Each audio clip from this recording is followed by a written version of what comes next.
Good afternoon, everyone. Welcome to Austin Opera's Live from Indy Terrace. I'm Annie Burridge, the General Director and CEO here at Austin Opera, and it is my great pleasure to have on our show today baritone Donnie Ray Albert. And preparing for today's episode, I came to understand that Donnie's career is the most prolific career of any singer that I've ever had the pleasure of working with or interviewing. And so I can't wait to talk to him more today, find out more about his journey, share that with you. We also have some wonderful clips of Donnie Ray Albert in performance that we're looking forward to sharing. Donnie Ray has sung in every major opera house in the United States, the Metropolitan Opera, Chicago Lyric Opera, Los Angeles, Houston, Atlanta, Dallas, Austin Opera, of course. And he's also sung across the world. Covent Garden, he's sung in Vienna, Dresden.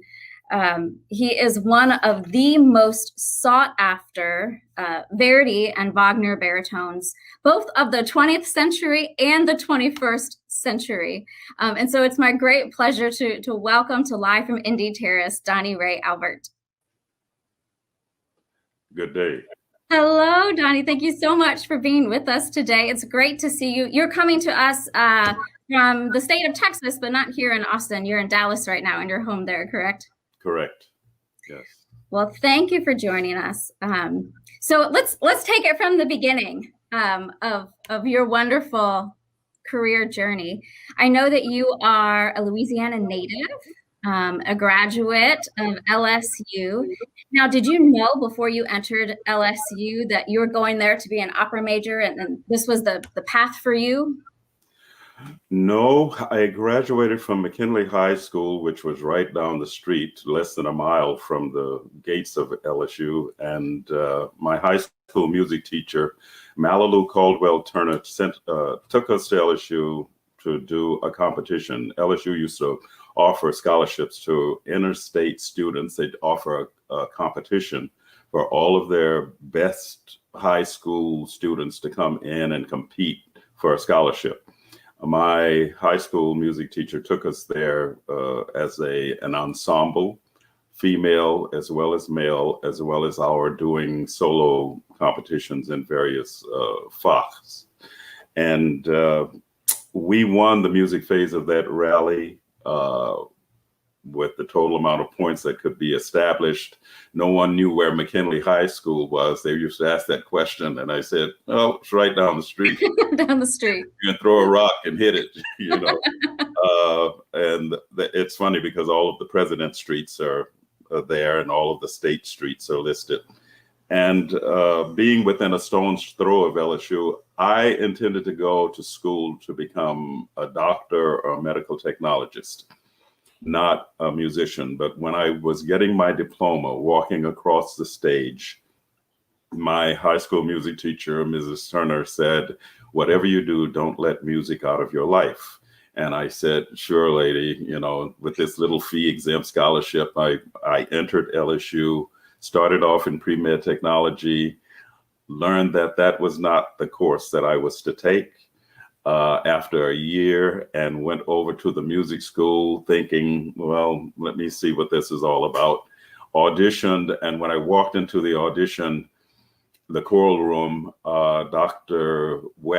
Forrest West, was about a 6'7" bass who judged my solo competition and asked me immediately, he said, "Where have you been? I have not seen you here. Where have you been?" And I said, on the other side of the campus. Over at the med school. Yes, trying to get in a different way. And long story short, wound up studying with Victor Klimisch, did the 4 years there, and it was probably the best thing that I could possibly do.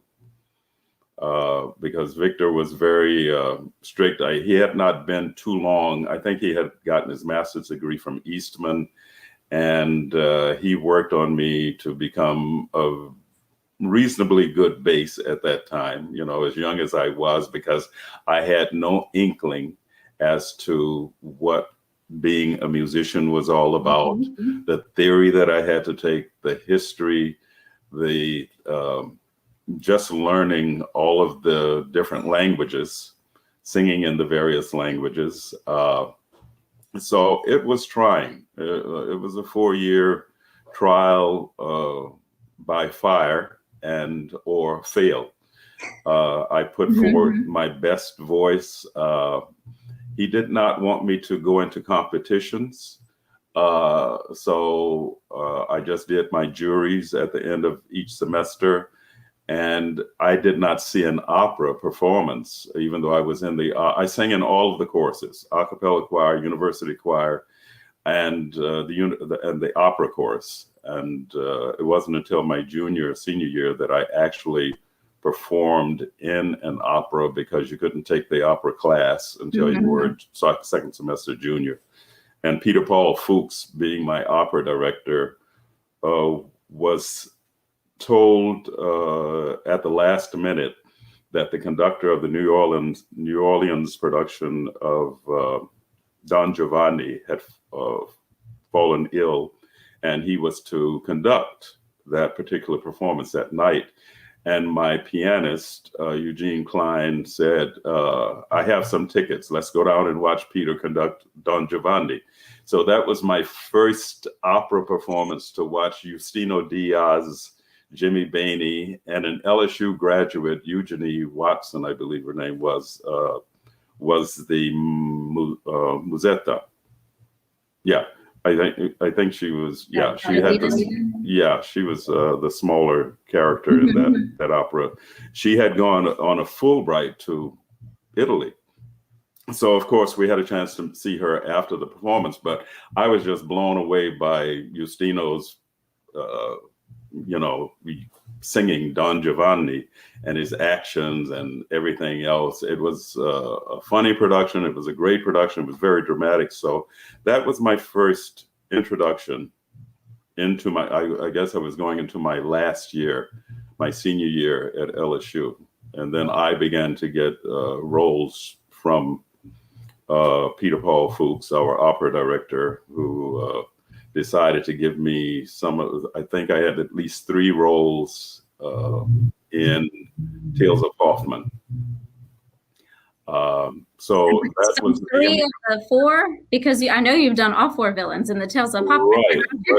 I was an undergraduate student, so I was still an undergraduate student who had a decent enough voice to get Crespel, Schlemiel, and Luther.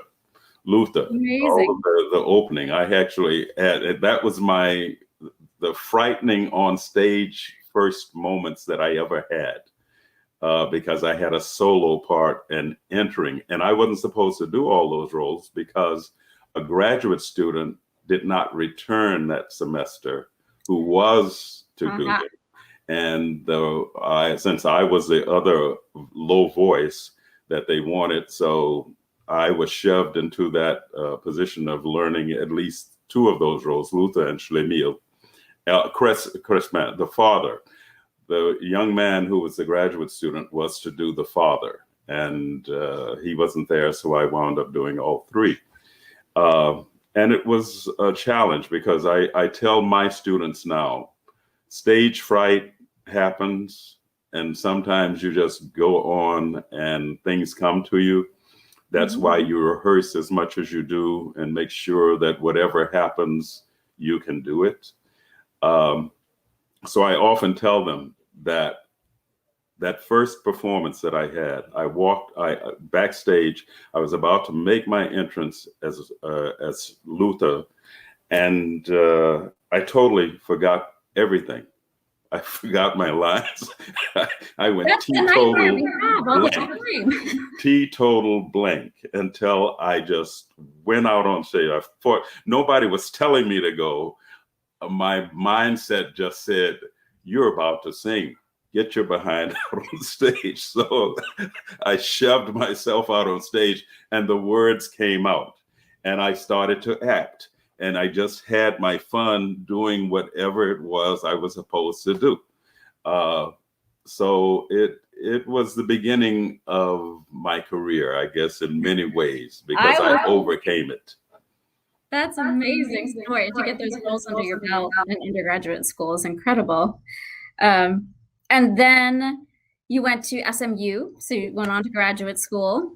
Yes, where I sang all of the bass roles because I was the only bass there. So it was Paul Vellucci was running the department along with Tommy Hayward, and I was studying with Tommy, and I think I sang. Yeah, I sang all of the productions that we did. The Pergolesi opera, we did my last production, my last year there. I did all three performances of Figaro in Le Nozze di Figaro. And actually it was quite funny that later years into my actual performing, I had an audition with Dallas Opera, and I think it was, Maestro Ruscino said that I was at this young man's performance of Le Nozze di Figaro, and I looked at him and I said, and I never knew that until, well, almost 10 years later, after the fact, that he was actually in the audience, and I was auditioning for him now to be a member of the Dallas Opera. A lot of people were keeping their eye on you, weren't they? Quite a few. And then it was pretty much directly after your time at SMU that you found yourself in the Houston Grand Opera Studio, one of the most prestigious places for a young singer to be now and at that time. Straight out of graduate school, 1975, and I had just finished taking my oral exams. I got on a plane to, Braniff Airlines to Houston, and the conductor picked me up. And as I was walking past the ticket counter, I had a message that I needed to pick up something from the ticket counter. So I went to the ticket counter and I had a message that my wife had called and said that I had passed, my voice teacher had told her that I had passed my oral exams. Barely. Doesn't matter, just pass. That's all that matters. So my elevation of ecstasy went up, and I went to Jones Hall, the basement in Jones Hall, and before David Gockley and the musical people, all of the staff was there. I think I sang 5 arias. Woo. Back to back. That's how high my energy was. I felt no pain. I felt I had nothing to lose except a job. And after I sang them, they took me upstairs, and David Gockley offered me the role of Parson Altalk in Treemonisha. And I brazenly asked him, well, does this also mean that I can sing for, I can work with Texas Opera Theater, which was a touring arm at that time, the subsidiary company that toured. And he said, well, we haven't auditioned everybody across the country yet, and that might take a while. But take a look at this role, and we can offer you a contract to do this role. We're doing it this summer. So I signed the contract, did not have management or anything at that time. But I think it was during the course of the performance, maybe the second or third performance that summer, that he walked over to the wagon that I had to get in to go out on stage, and started talking to me about, he said, well, have you decided on accepting the job in Memphis or with Southern Opera Theater in Memphis, or have you signed any other thing? And I said, well, you told me a bird in the hand was worth 2 in the bush. So I took the contract in Memphis. And just as he was telling me, well, we would have taken you on as a member of the Texas Opera Theater, they pulled me out on stage, and I'm thinking to myself, I got to sing. And he just told me that I could have said, and I was thinking, I had all of these emotions going on at the I'm same sure. time. So I was upset while I was singing, which wasn't a good thing, but I had to concentrate on my role as an artist. And when I came off stage, I was still a little bit perturbed by the whole incident. But I said, well, what's meant for you, you'll get. What's not, you won't. And whatever comes next. And he did offer me the role of Jake Wallace in Fanchula, I think the following year, 76, the beginning of 76, which was all he had asked me to consider doing the role of Porgy. And I turned that down because I was touring with Southern Opera Theater. I had already started touring with Southern Opera Theater. I turned it. And Frank Rizzo, who was a good friend from my Wolf Trap days, was now the libretto. Well, he does all of the surtitles for Chicago Lyric at that time. Called me. We were living in Memphis, and he called me and said, what do you mean you've turned this down? He's sending you a score. You've got to do this.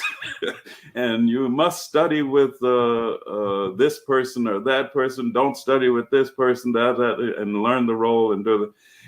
And I said, okay, I will do it, because I cherished Frank's opinion, because he had heard me as an apprentice at Wolf Trap.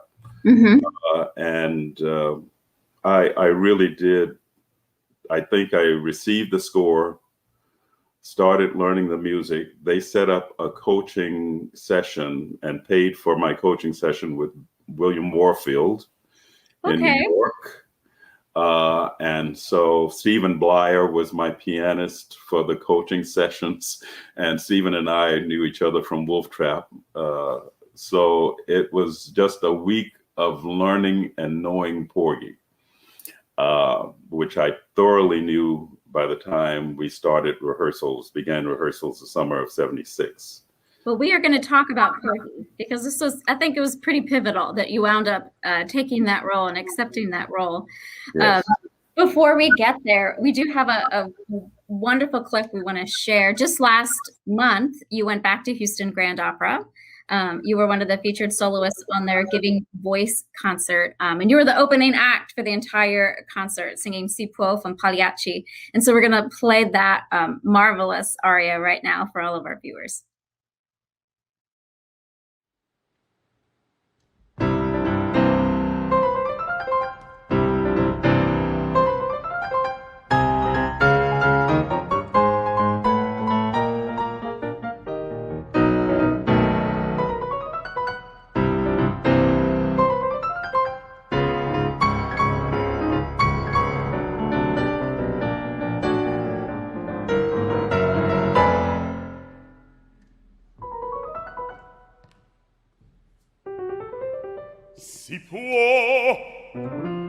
Si può, signore,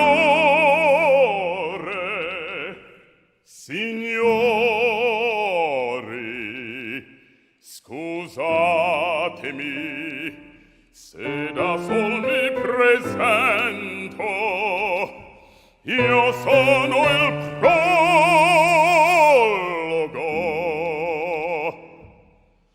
poiché in scena ancor le antiche maschere mette l'autore, in parte vuol riprendere le vecchie usanze, e a voi di nuovo inviami, ma non per dirvi come pria. Le lacrime che noi versiam son false, degli spasimi e dei nostri martir non allarmatevi.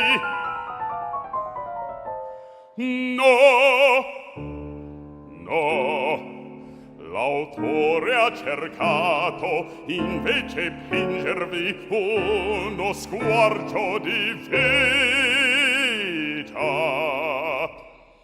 Egli ha per massima sol che l'artista è un uom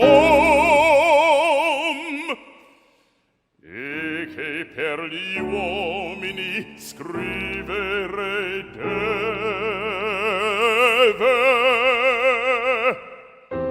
ed al vero ispirava sì.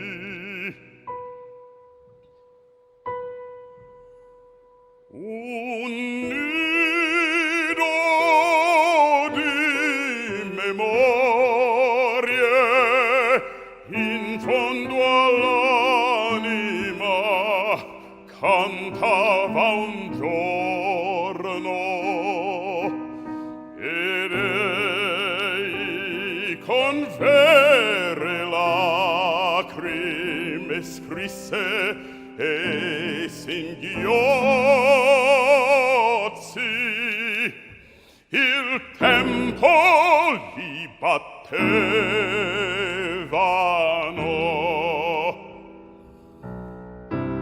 Dunque vedrete amar siccome s'amano gli esseri umani, vedrete dell'odio i tristi frutti, del dolor gli spasimi, urli di rabbia o grete e risa ciniche.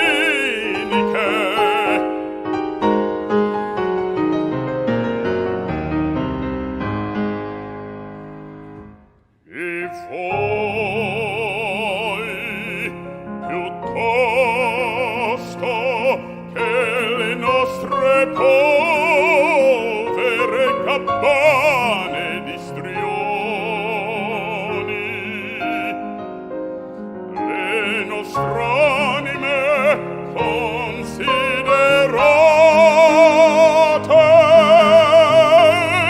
poiché siamo uomini di carne ed ossa, orfano mondo al pari di voi spiriamo l'ore.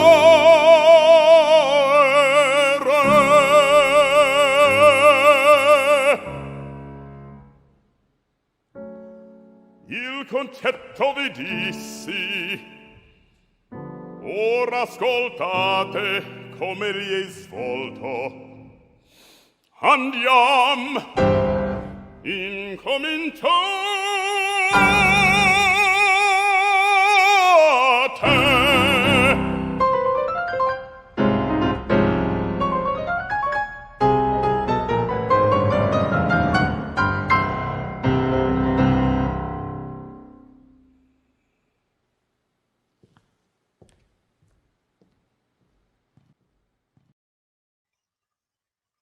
That was fantastic, Donnie. And I should mention that was Kevin Miller at the piano with you. Now, I know you were supposed to be on stage with Houston Grand Opera this season in Berthier, correct? Correct. But along came, yes, along came COVID. And this was to make up for that loss, in essence, to put me into the lineup of all these great singers with whom I had never worked and didn't know, except for Nicole and Lawrence. I've never worked with Lawrence before, but I have worked with Nicole in Copenhagen.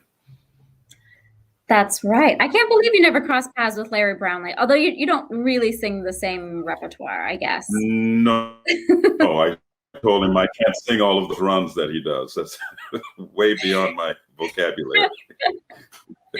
Well, Donnie Ray, your career, as you pointed out in an event following the Giving Voice concert, has now spanned 5 decades. And as we were starting to talk about, you didn't kind of quietly arrive on the scene or kind of sneak your way in there one small role at a time. I mean, at the age of 25, you were cast as Porgy.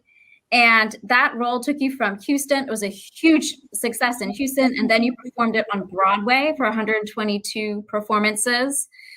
You recorded the album. You won a Grammy. This is all at the age of 25. It's a fabulous recording, by the way. I spent the weekend listening to it. And so this is just incredible at a young age. And so what a start. But I read another interview that you did several years ago that said this was an incredible beginning and you were offered the role of Porgy over and over again. But for a while, it was difficult to get opera houses to see you as something other than Porgy.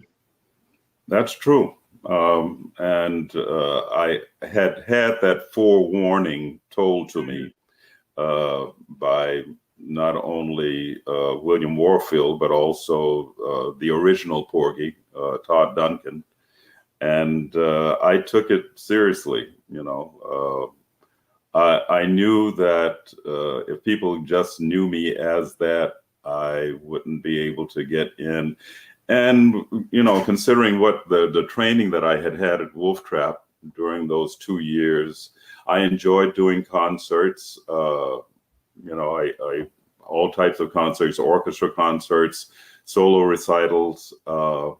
So I made it a point, even when I was an affiliate artist. I don't know if you're familiar with affiliate artists. Was a program that hired performing artists that included mimes as well as instrumentalists, vocalists, to go out into communities and do informal performances, similar to what some companies are doing now with their young artists programs.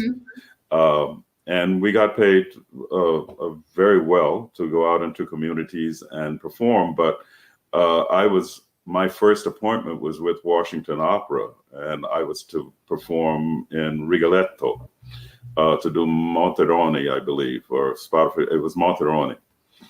And the performance was canceled because the orchestra went on strike. So it was my first experience with getting a contract canceled. Oh, I must correct you. I was 26, so I was another year older. 26. That's an entirely different ball game, Donnie. Another year older and deeper in debt, as our good Tennessee Ernie Ford used to always sing. So it was a challenging thing, those 26, 27, 28, because I was associated with Porgy Houston's production for 3 years. Wow. We toured. We went to Europe. We came back from Europe. Then we started another tour back in Miami to Houston, again, a year later, after Broadway. So it was constantly doing that.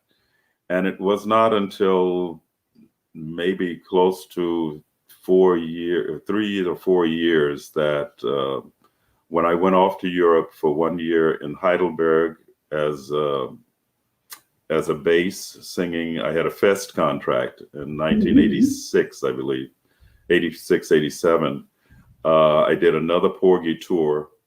And when I did that tour, I came back, I think it was Mr. Bailey, Bailey was the Your Job in Portland, Oregon. He came to me during intermission, asked me if I had ever done Scarpia in Tosca. And I said, no. He said, well, take a look at it. I'll give you a score.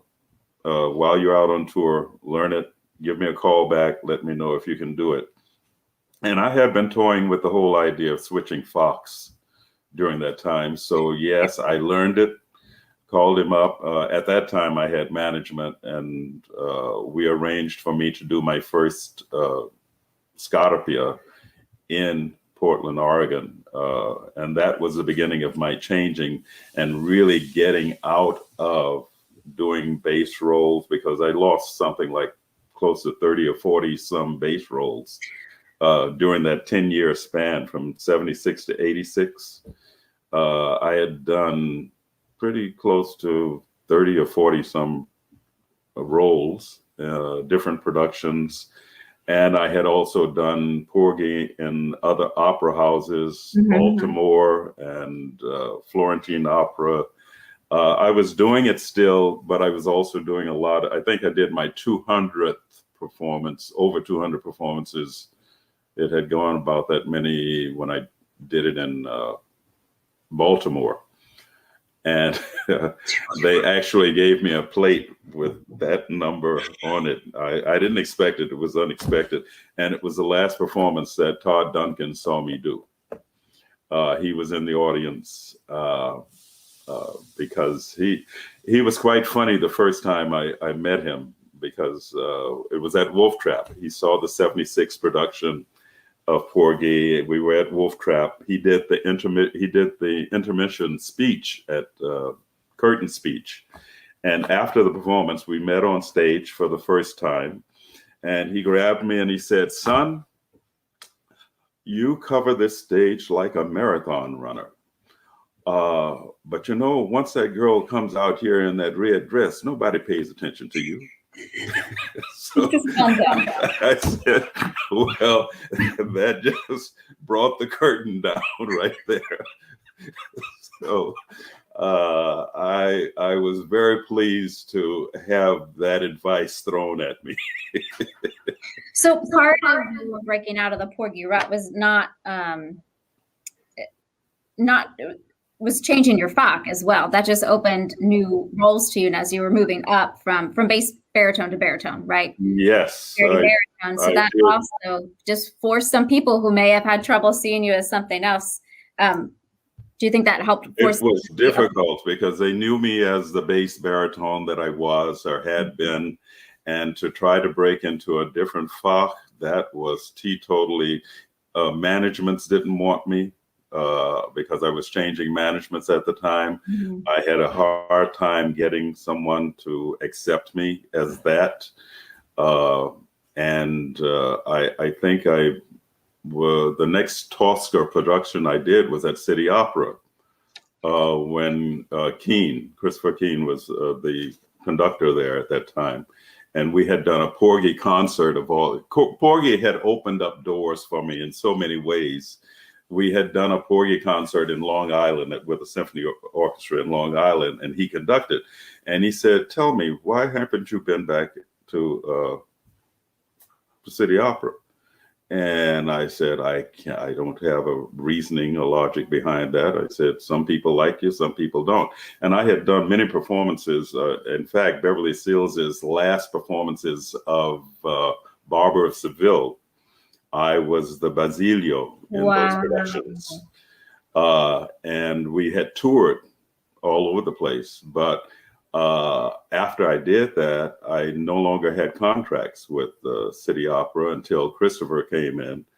And he hired me to do the Tosca, as well as my first Rigoletto was at City Opera with very little stage. In fact, it was Elizabeth Futrell's first Gilda. So we did our first Rigoletto together at City Opera with very little rehearsal time on stage. So I owed a lot to City Opera during that time, but I also did a Cav Pag production. And I tried to get into the Met at that time and was unable to even get an audition. Which surprised me because I figured from City Opera you should be able to walk across the street and get an audition, but that didn't happen until many years later when I didn't sing on the Met stage. I had sung on the Met stage during the course of my Porgy run. When we were on Broadway, we were invited to do Jacqueline Kennedy Onassis's Save the Children because of Josephine Baker. She was the person who was over doing the big concert to raise money for Save the Children. And we were chosen to go to the Met and do some excerpts from Porgy, and that's there's your Met debut. well, that's close. That's close. I had already been on that stage for the Metropolitan Opera auditions. That was my last year of graduate studies at SMU. I won the Metropolitan Opera auditions in San Antonio. Went to the Met. Sang in the first round, didn't get past the first round. It was the year that Carmen Balthrop won. And, but I was still working. I was always happy to work. When people ask me, well, why don't you sing at the Wet? Or why don't you sing at this place? And I said, listen, this job is basically all about the next job that you get. And if people like you well enough to hire you to do your job, and I do it well, I know that I'll get invited back. And you were invited back. And it also goes to show you do not need to win the Met competition to be one of the busiest working singers of the 20th and 21st century. That's for sure. Well, so to date, you have sung 8 roles at Austin Opera. We are hoping there's a 9th and a 10th and 11th on the way. But you made your debut here in Austin in 1992 as Marcello in La Boheme. And since then, you've performed in Andrea Chenier, You Are Sharpless and Butterfly, Wotan. I can't believe we did Clear here at Austin. That's quite the undertaking. It's amazing. You were the Dutchman and the Flying Dutchman, the Count and Il Trovatore. And then in 2015, you finally did one of your real signature roles with us, right? In Aida as Amonasro. And so we've got a clip here from that production, and then you can tell us a bit about it. Oh. Oppressor.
Oh, it's one of the best scenes. Now, have you performed this role 200 times, just like Porgy?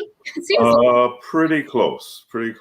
Quite a few times in quite a few different productions. I was recalling just the other day with someone I said who told me that they performed with me in Cincinnati, and I said, "Which production was it?"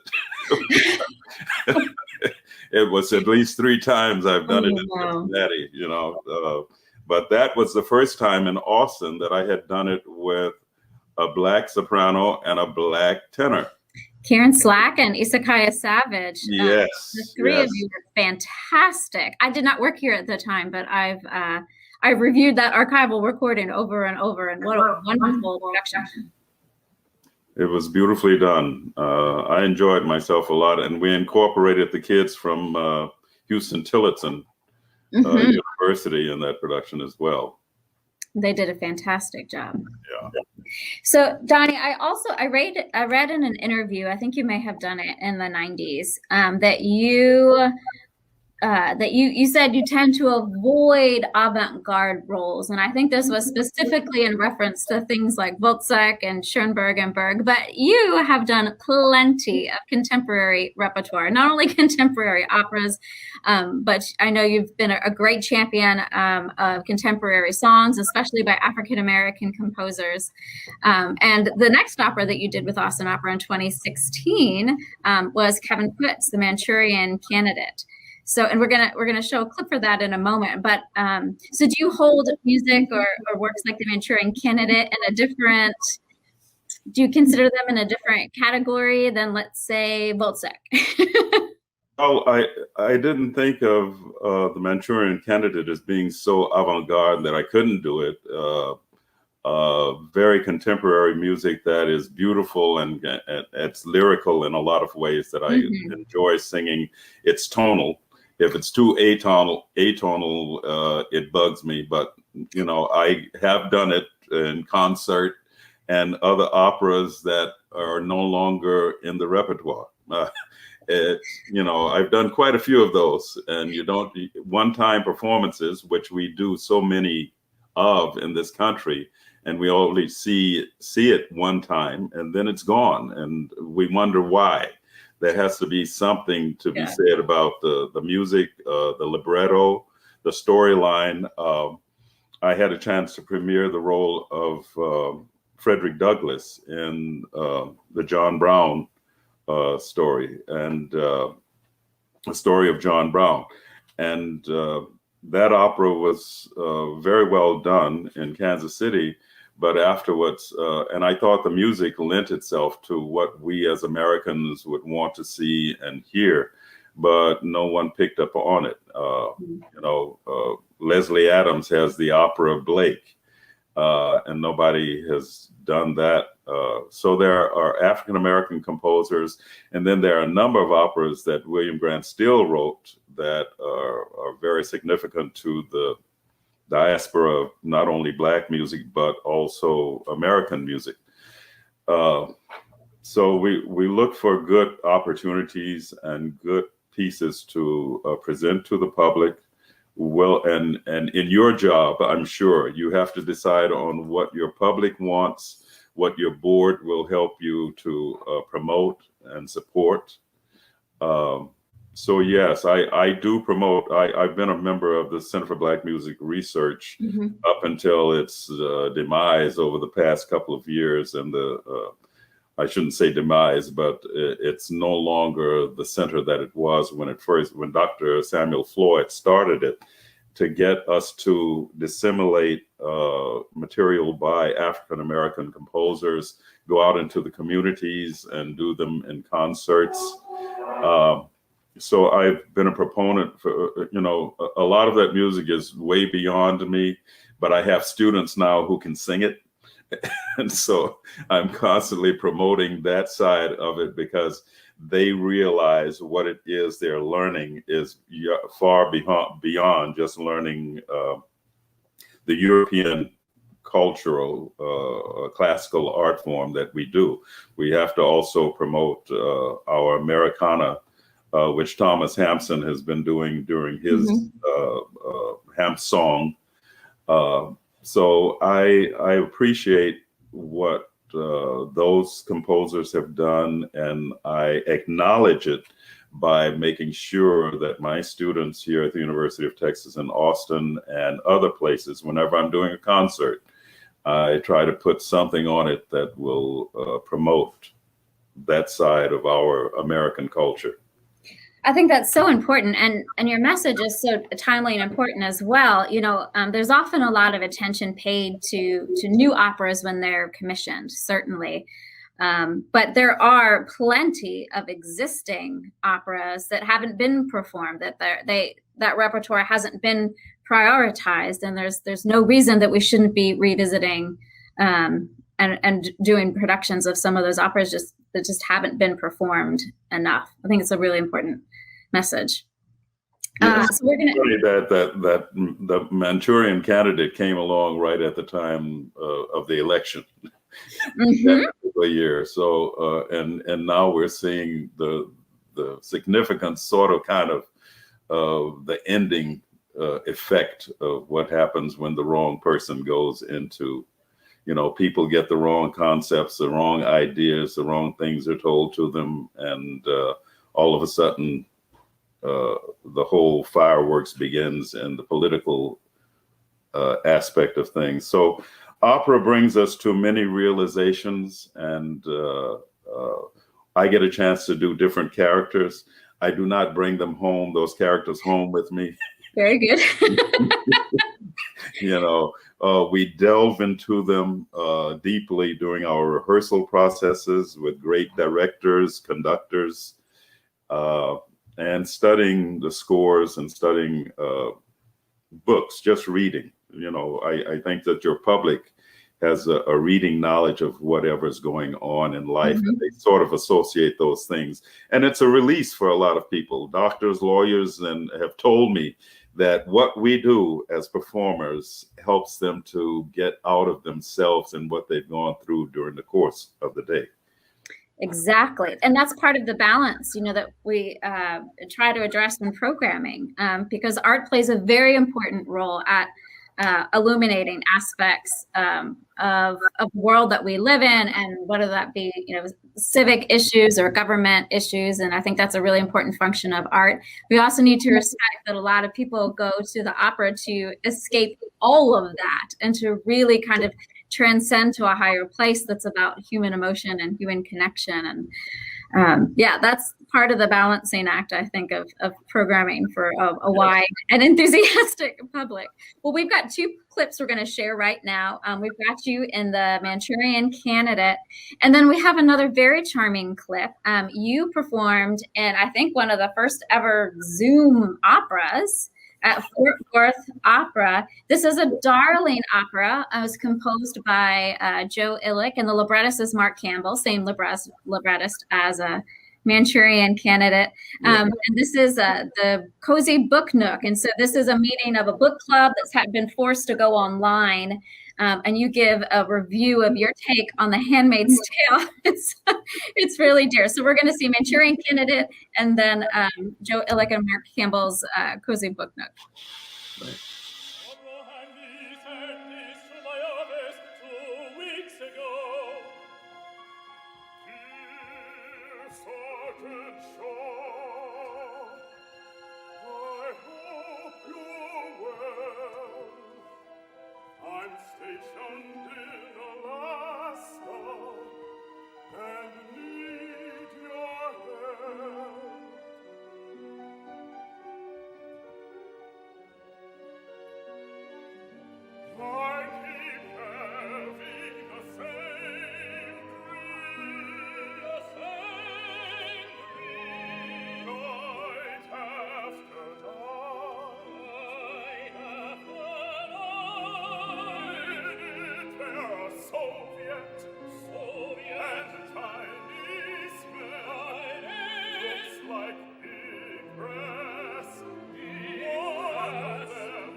That you are a true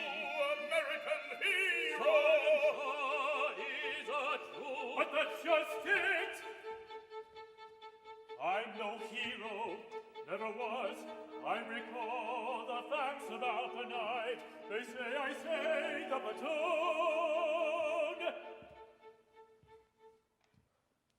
But I'm never really there. I'm never really there. It may sound crazy, sir, but something's going on. No, it means something's a sight that I cannot find.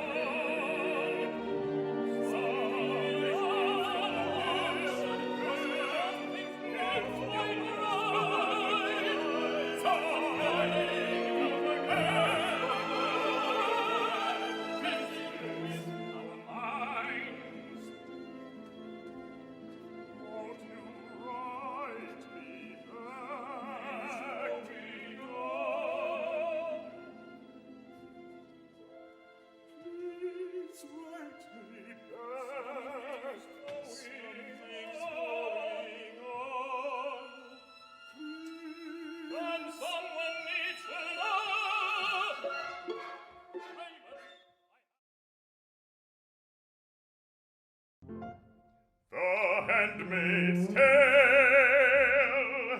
not the happiest novel, pretty bleak, maybe not the best book to read now, with all that's going on.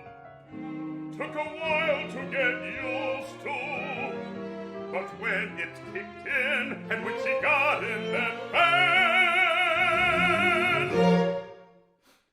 on the edge of my seat, the ending was a letdown, tacked on, hoped she escaped. For fiction, it sure felt real, but it was good. Could it happen in this country? Sure could.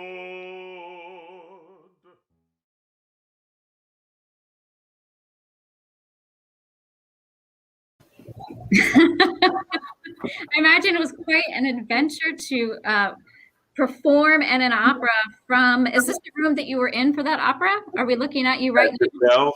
No, with all of the flowers gone, the flowers left. But yes, I never knew which take the director was going to do because we did it over 3 weeks. We received the music at least a few weeks before we had to start rehearsals. So okay. that was a shock in and of itself. It was a quick learn and a quick study. But fortunately, we had enough time to do enough takes, and listening to tracks was different. Mm-hmm. So I've never had to record something in that manner, and to do it from my own house, in my room and everything else. They sent all of the equipment. It looked like a recording studio in here for a while. Wow. Well, it's edited together beautifully. That whole performance, I still believe, is available through Fort Worth Opera if you go. And it's a very poignant, doesn't get any more contemporary than an opera that takes place during the COVID-19 pandemic, where everyone has to film from their homes. Yeah. So when I was looking this up, Donnie, was it 2012 that you officially joined the faculty at University of Texas, Austin? Correct. 2012, almost 9 years now. Yeah. Now, had you been teaching your entire career, or was this, the beginning of something very new for you? I did teach my last year of graduate work at Southern Methodist University. It was my last year, and I had a job teaching right across the street from here. It was a new college. The new community college was Richland Community College. It was only about a year or two old at that time in 1975, 74, 75. And the dean of the fine arts department, when it was time for me to graduate, gave me the opportunity to take a job because they liked me well enough to say, okay, you're more than welcome to stay here. I can offer you blank to blank blank. And I said, well, I'm going to try this performing thing a little bit first. I said, but thank you very much for the offer. And of course, I went to Southern Opera Theater, Houston Grand Opera, and the rest is history. And so what drew you back into academia? Yeah, I do go across the street periodically because they have a fine gym over there. And so when I'm home, when it's open, we go across the street because for we elderly people, they allow us to come in for little or no money to work out in the gym. So tell me, what you enjoy most about teaching at UT and being a full-time professor of voice. Oh my.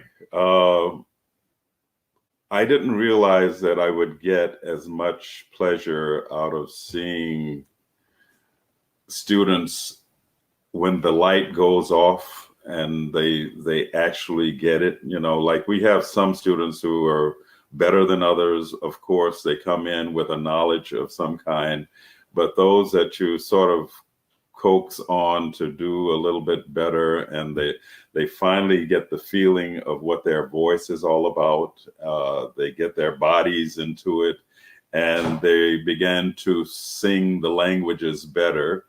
You're not constantly correcting them. That's when the fulfillment of the time and effort, because every now and then you get those students who say, well, I want instantaneous success. Well, I think that only exists on television, in some of the reality shows of some kind. And it really doesn't exist then because you don't see what goes on behind the scenes for the people who get to the point that they become that great, and the effort that they put into it to realize that. Some people have the natural talent.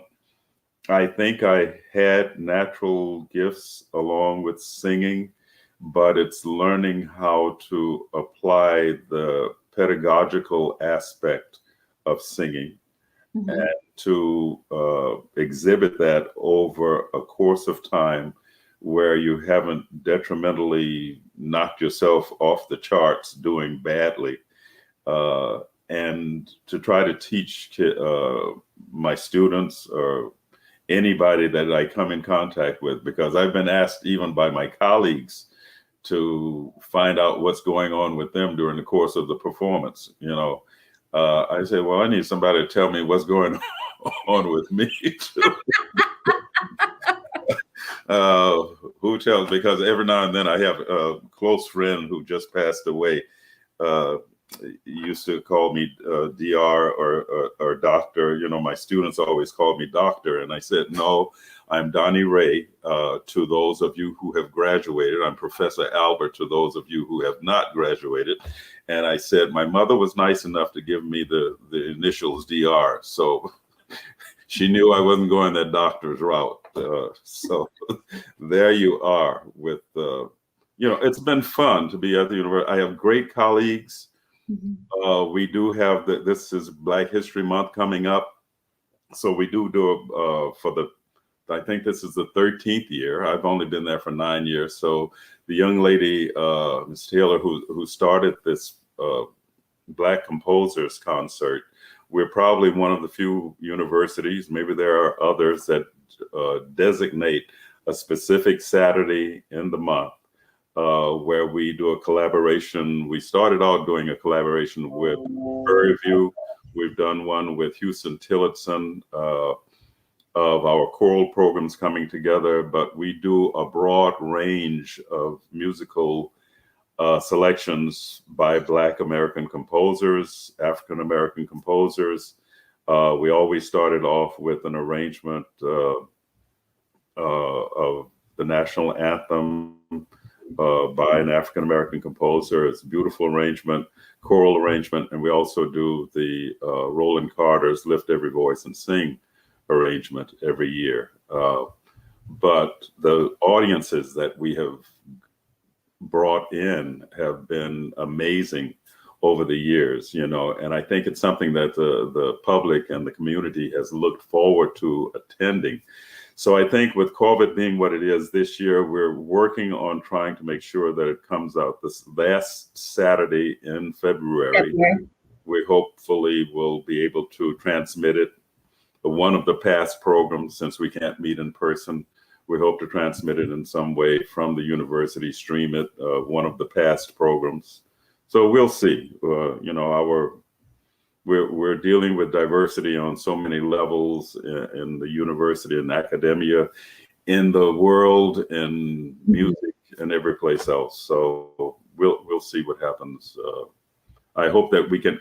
I miss seeing my students in person. Yes, I'm sure. So, and with the transmission sometimes going out and in and out, and you don't always get a true feeling of what their sound is like. We have a new faculty member with Jill Grove coming in. Incredible. Now, so we're looking forward to just getting better over the years with our voice faculty. Yes, well, it's I think a very exciting time at the Butler School of Music. Wonderful faculty and wonderful new appointments keep getting made. We love partnering with you on the competition, the international competition, which is so innovative. So we're very grateful for your partnership and the great training and art making that happens over there.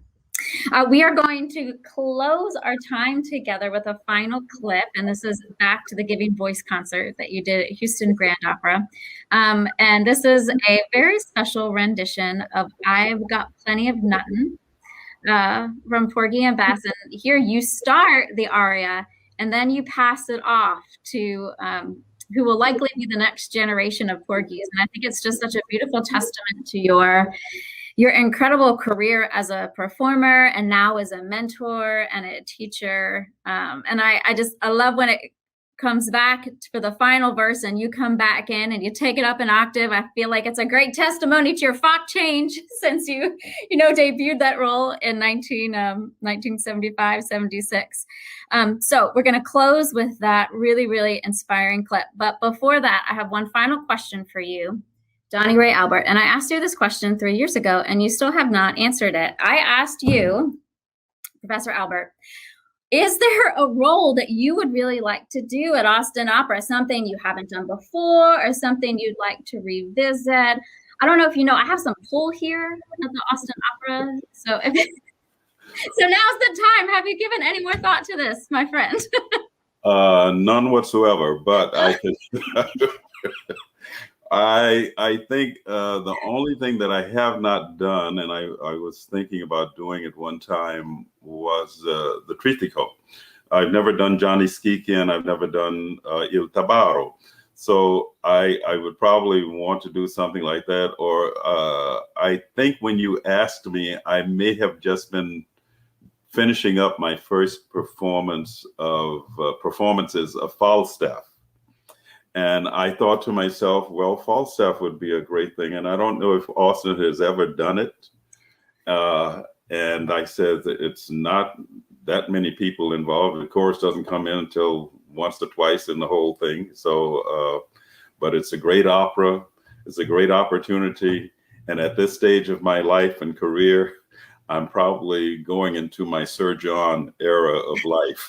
Yes. Well, these are wonderful suggestions. And I know that my artistic team is watching today. And so we're going to circle back to you. I love each one of those suggestions. Okay. So we are, thank you so much for your time today. You're such an inspiration. We just love having you spend so much time here in Austin. Thank you so much for sharing your thoughts about your career with us. So we're going to close with Donnie Ray Albert, Blake Denson, Corey McGee, and Nicholas Newton performing I Got Plenty of Nuttin' with pianist Kevin Miller from Houston Grand Opera's Giving Voice concert. Thank you so much. My pleasure.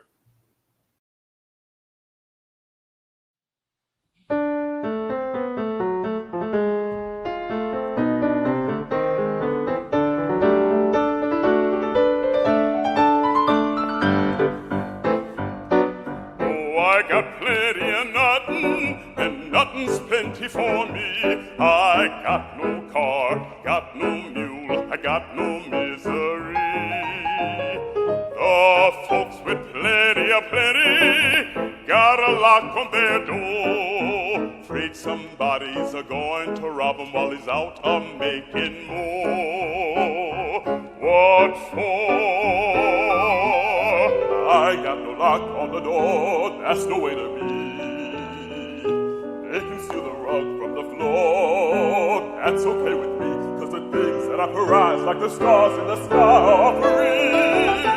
I got plenty of none, and none's plenty for me. I got my gal, got my song, got heaven all day long. No use complaining, got my gal, got my Lord, got my song.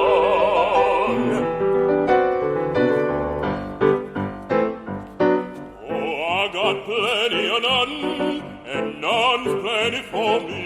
I got the sun, got the moon, I got the deep blue sea. The folks with plenty of penny got to pray on the day. Seems with plenty, he sure got a way how to keep the devil away. Away. I ain't afraid about hell till the time arrives. Never worry long as I'm well. Never want to strive to be good, to be bad. What the hell? I was just glad I'm alive. Oh, I got plenty of nothing, and nothing's plenty for me. I got my gal, got my song, got him the whole day long.